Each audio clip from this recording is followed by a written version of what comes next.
people, I always suggest working with either a healer like me. I'm also a coach and a counselor, or a therapist, or just like someone very neutral who is a really good listener. Welcome to Unstoppable Podcast with Harry Sardinas, inspiring conversations with influential millionaires, investors, thought leaders, entrepreneurs who are making a massive difference with their innovative products and services, and sharing the challenges and wisdom of how they sold their first million. 100% of your success is in your mind. And let's talk about mindset and how the mind. There are people in this podcast that they have done the story, right? That they, out of the 500 millionaires that we interview, they make money, they lose it, make money, lose it, make money, lose it. So clearly, this person doesn't have any problem in an ability to create a product and sell it. But there is a pattern that's showing out. Yeah, making a million, and after it's gone, there is making a million.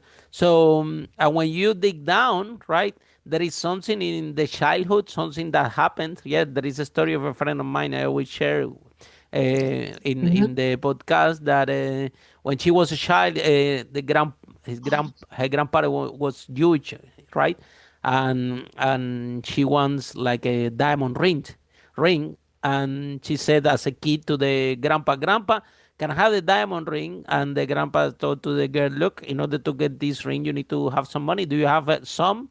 And she said, no, I don't have. And the grandpa said, look, I'm going to give you a hen, okay, as a present.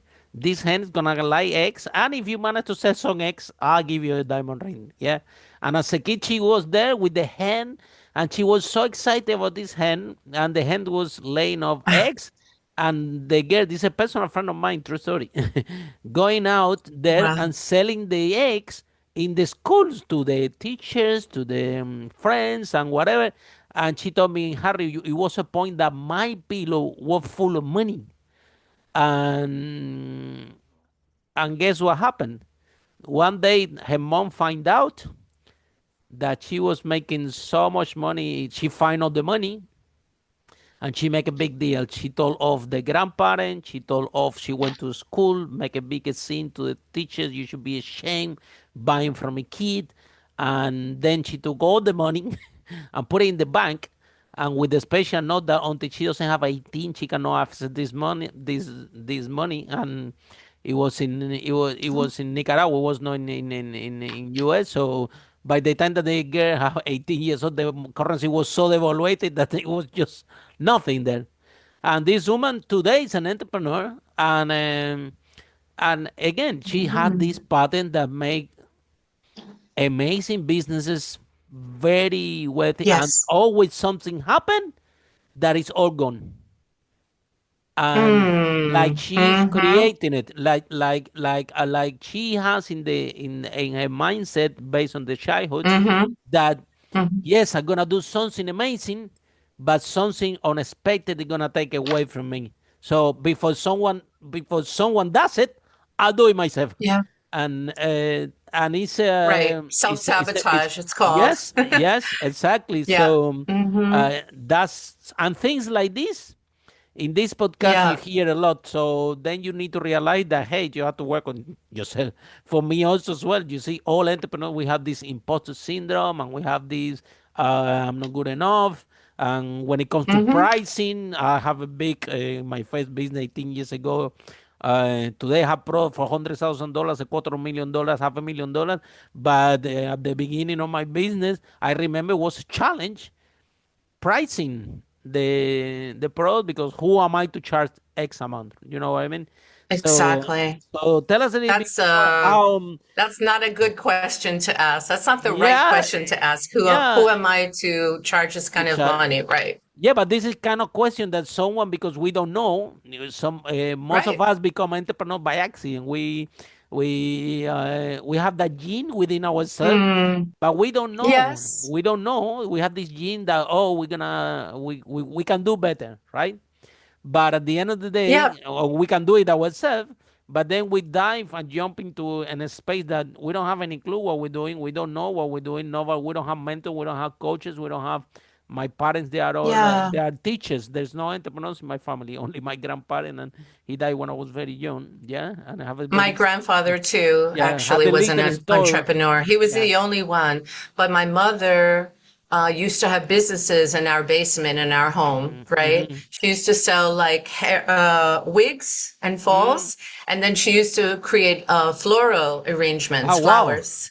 And so she Mm. was very creative, and she used to invite customers downstairs, and she had like her separate room, where she Mm. was like making sales. So, Mm. I mean, I always remember that, and I always have a lot of respect for her. And my grandfather owned like 23 piano and organ stores, so Oh I know wow. it's in my blood, and I'm sure it's in your DNA as well.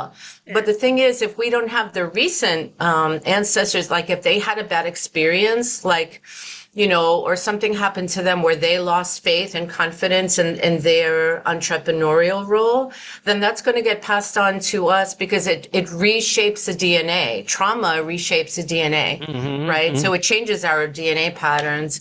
But then we also have to go back many generations because it didn't start with us. The problems that we have, it's not ours. It doesn't belong to us. It was just passed down.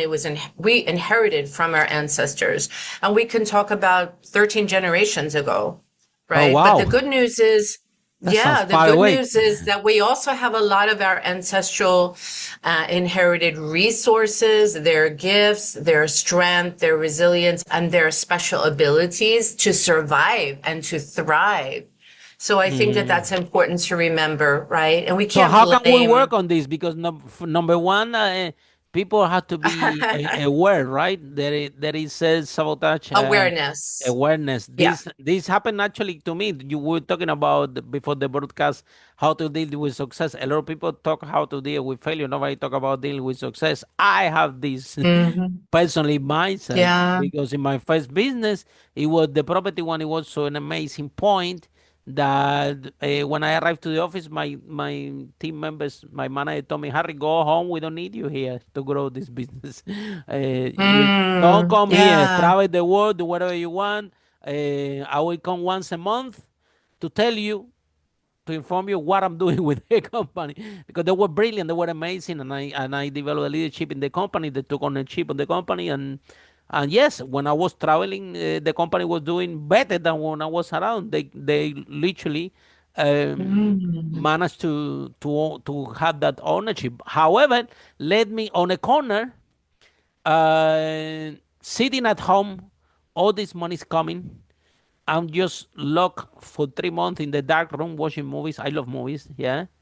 And I think every day thinking, like, what's wrong with me? This is wrong. How come all this money is coming and I'm not doing anything?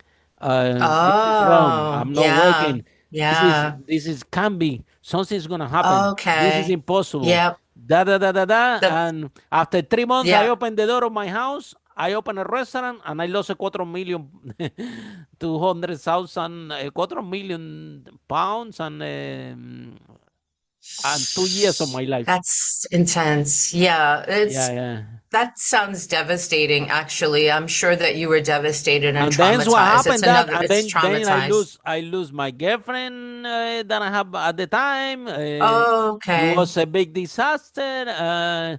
It took a lot of, but Oh, when these things happen, then you start to it's think. a wake-up Say, call, yeah, you right? say, It's a what? wake-up call. Am I crazy? What I do this?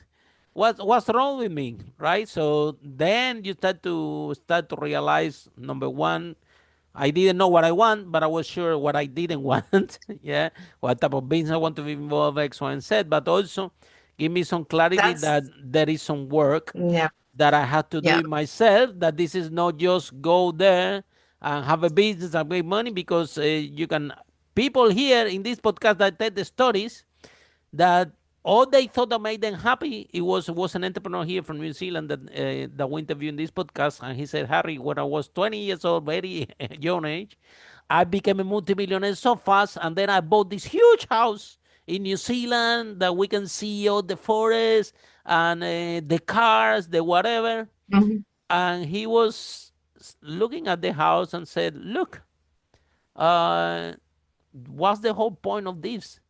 this is really what I want. That's what, and he was confronting, like he was feeling even uncomfortable in that house, right?